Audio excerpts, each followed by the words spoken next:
We're going to talk about words and behaviors. I don't like it, but sometimes my words affect other people's behaviors, causes bad behaviors in them, anger and hurt and malice. I really don't like it when it goes back the other way and their behaviors cause bad behaviors in me the same way. But this happens all the time between us.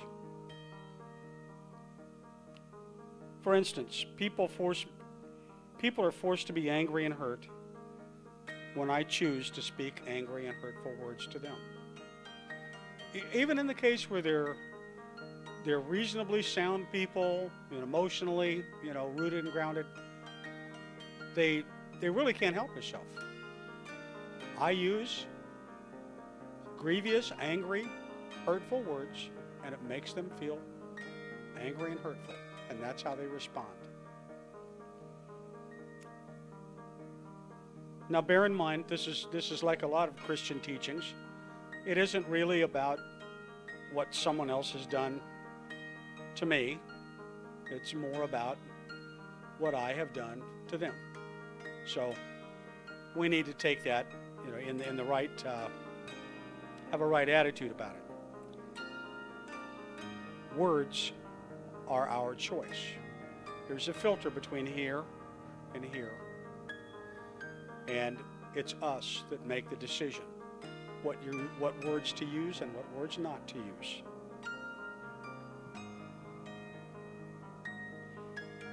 And we are the ones that are responsible.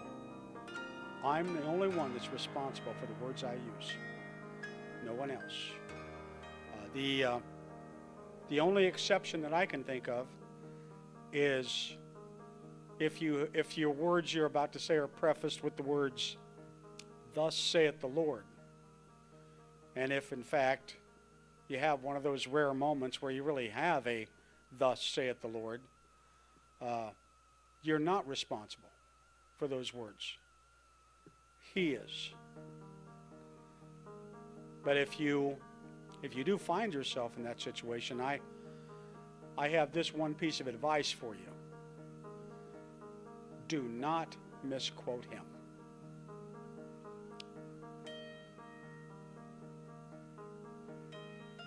You know what I tell myself when I use grievous words on people? I say, well, since I'm right, they shouldn't react so badly.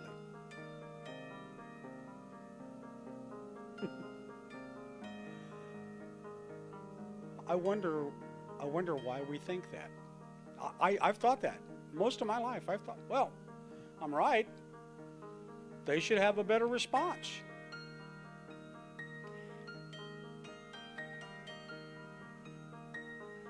Here's another piece of junk thinking. I think my feelings enter into it. I say, well,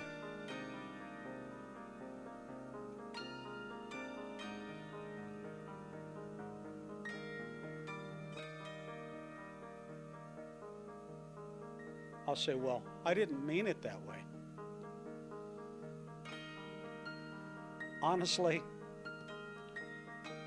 how we mean grievous and hateful words isn't going to determine how people respond. And let's just be honest. Most of the time, that's a lie. The vast majority of the time, whatever I say to somebody, I do mean it. I mean, I at least mean it in that moment. I might not mean it 60 seconds later, but in the moment when I speak it, I do mean it. That's kind of a con we do on ourselves. I really didn't mean it that way. Yeah, I did. I did. I might as well tell me the truth. Why should I lie to me?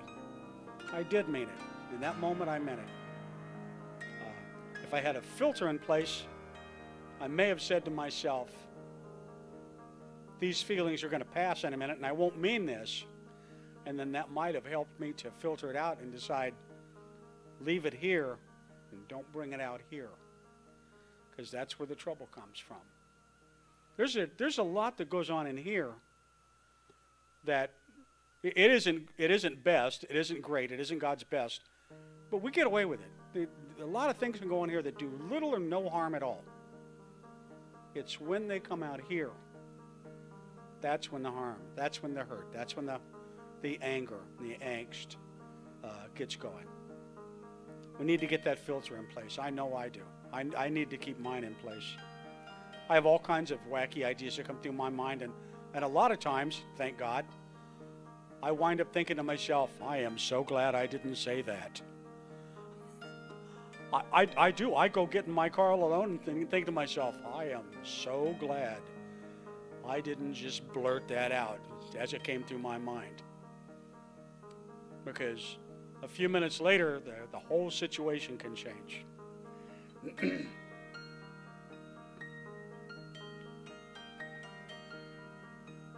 So they don't get a take on our actual meaning and feelings and all that. Thank God that Solomon, the wisest man that ever lived, was not busy impressing us like so many of these college professors do with their eloquent and exquisite vocabularies. He used just the most simple and easy to understand words in this little phrase, this instruction he wrote clearly and simply in Proverbs 15:1. A soft answer turneth away wrath, but grievous words stir up anger. That's just almost kindergarten. That's almost too easy. I don't really know anybody that ever came to me and said, I just don't understand the words he used here. I don't ever remember anybody saying that. And I want to mention Proverbs 15:1. No mention here about being right. So, no doubt that's why he didn't write it that way. He didn't write, well, except when we're right. No, just because we're right doesn't change anything. I once had a fellow say to me, he already knows he's a drunk.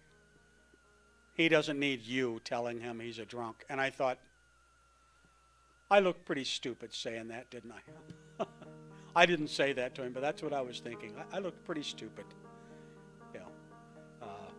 That was a good place to have that filter in place, and it wasn't there that night.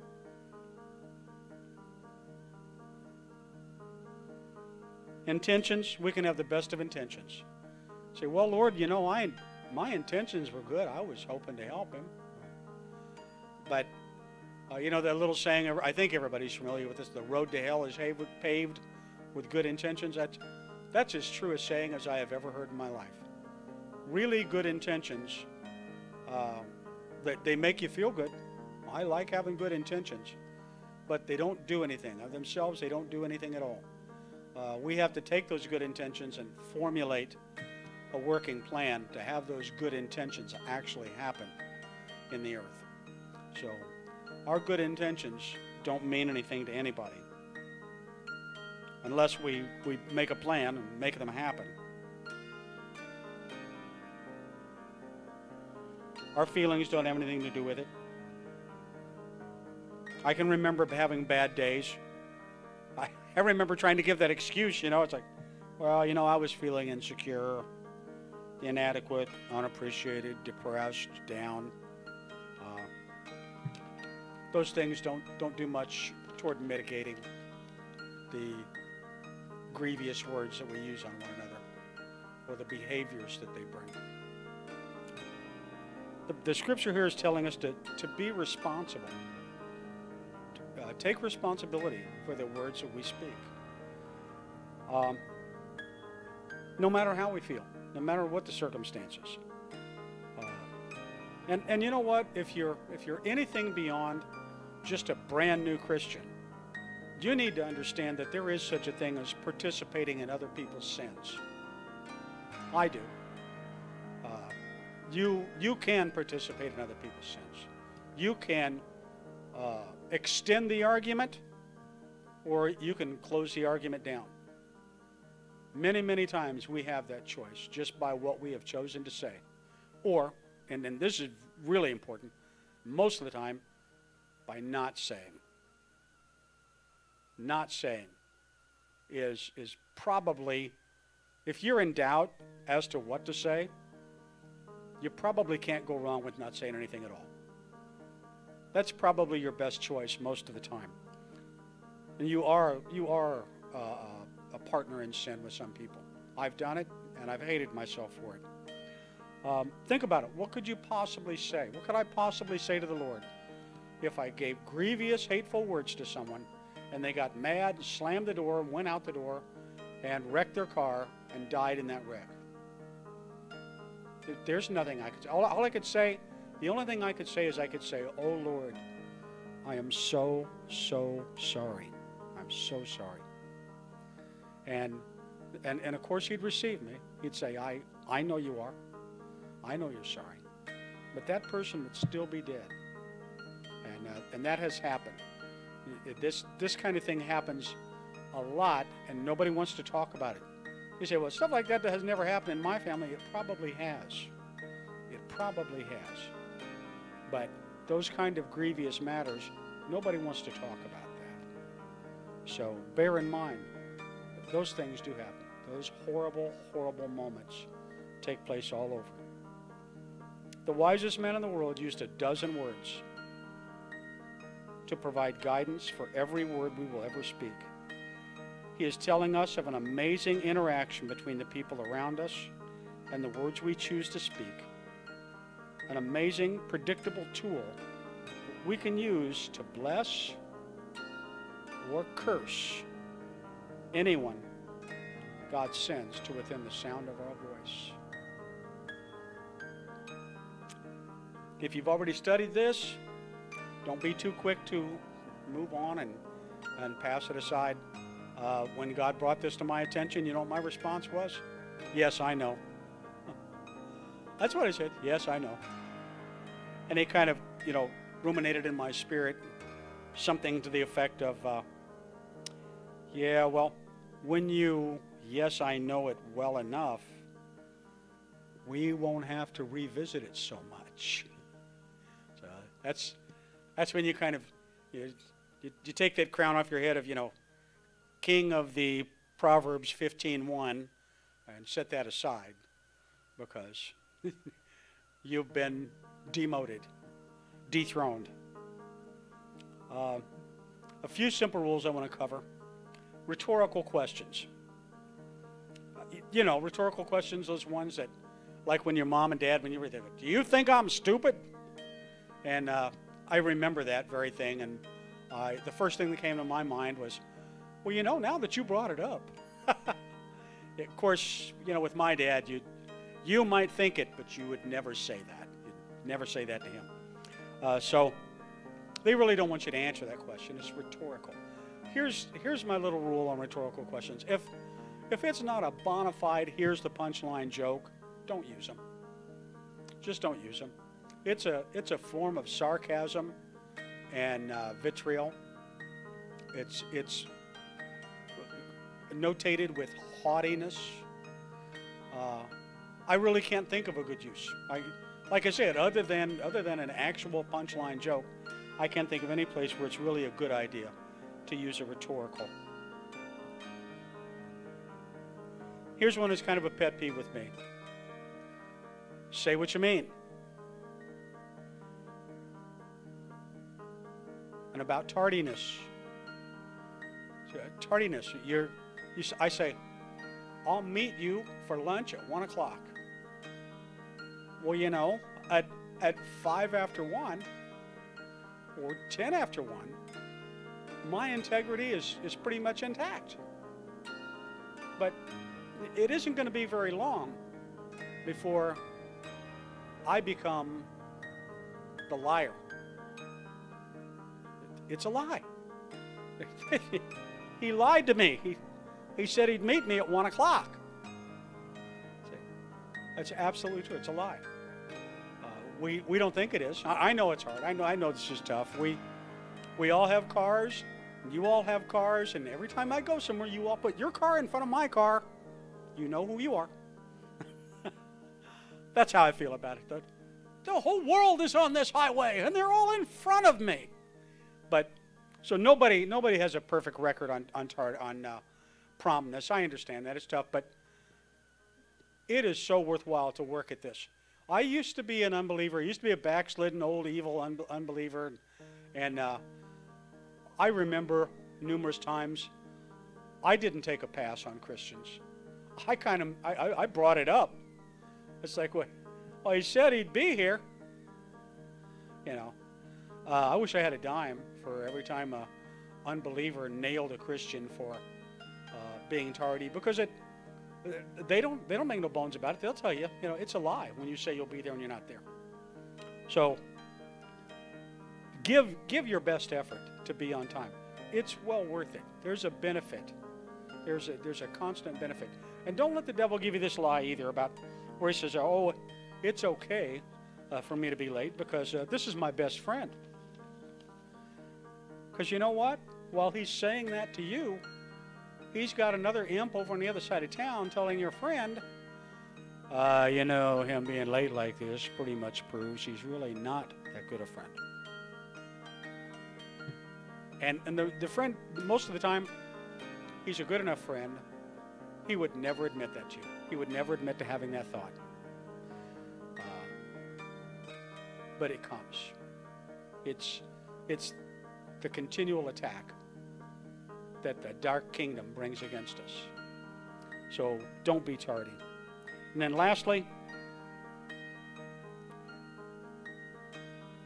here's one that goes like this. Don't say what you don't mean. If you don't mean it, don't say it.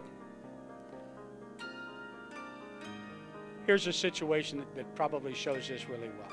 I'll bet if I tried, I could probably think of a half a dozen of these very scenarios that have happened to me, you know, in the last few years. That, you know, someone will come to me and they'll say, "You owe me an apology," and I go to my standard defense, play dumb, huh?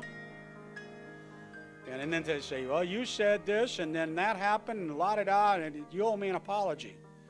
And then I'll think, and I'll go, "Oh man, you're right. You're right. I do owe you an apology. I apologize. I am sorry. I did say that. That is how it happened. There's no excuse for this. I'm wrong. I was wrong. I apologize. I'm sorry. This will not happen again." Then I'll say, "Friend, will you forgive me?" And they'll say, "Sure, I forgive you." And then, in a matter of minutes, sometimes in the next breath, they go right on ranting and rehearsing and how it made them feel, and how disappointed they were upset. They go on and on with this monologue of going on and on about it. And you know what's going through my mind at that point? Here's what I'm thinking. I'm thinking, I wonder if I'm going to get an apology from you about you lying to me about forgiving me. Because clearly the words you're speaking now tell me that you did not forgive me. See? Now, I'm sharing that. I rarely ever said that. I don't, in fact, I can't think of an instance where I actually shared that, but that thought went through my mind many times. Yeah, I wonder if I'll get an apology from you over you lying to me about forgiving me. But, and it's probably, again, you don't want to say that. Well, here's what you want to do. That's a good time. That's a good opportunity for you to just say, well, a little prayer in your heart. Lord, how do you want me to deal with this person? Should I just let it go and forgive him in silence? Is there something I should say to him? And let the Holy Spirit lead you and get it right there on the spot. Because we all have these gnawing fears. And my mouth has given me this little fear that, you know, some angel's going to walk up to me and say, "Here, thus saith the Lord." Put a tattoo on your forehead that says, "Remind this guy that God is going to require every word he ever spoke of him at the judgment. He promised he would." This has been Words and Behaviors with a according to Alvin. Thank you.